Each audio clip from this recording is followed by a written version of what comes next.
বাসটা ভেঙে গেছে।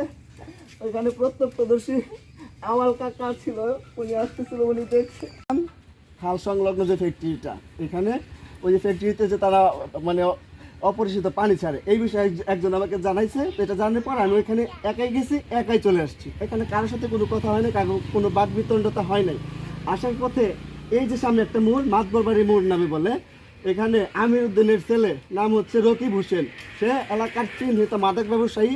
শুধু তাই না, সে বিগত 2021 সালে এই যে 9 নং ওয়ার্ডস্থ আরিফ কাউন্সিলরের বাড়ির পশ্চিম পাশে যে খালটা আছে, লবলং খাল, এই খাল থেকে তারা এক্সকেভেটর দিয়ে অবৈধভাবে খালের মাটি উত্তোলন করছে, মাটি কাটছে।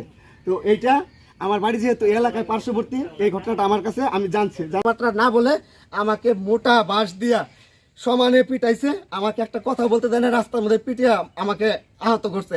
পরে সবাই আমার একটা বাড়ি দিছিল অনেক জোরে মাথার মধ্যে।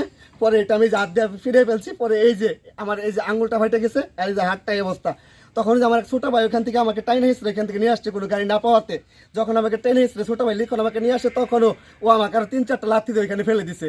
আর রকিবের বাবাও রকিবকে সমর্থন করছে, সেও আমাকে ওইখানে তার ছেলেকে ওইখান থেকে আমাকে মারছে, যে বাধা প্রদান করে নাই, বাধা দেয় নাই। আপনি কি তার বিরুদ্ধে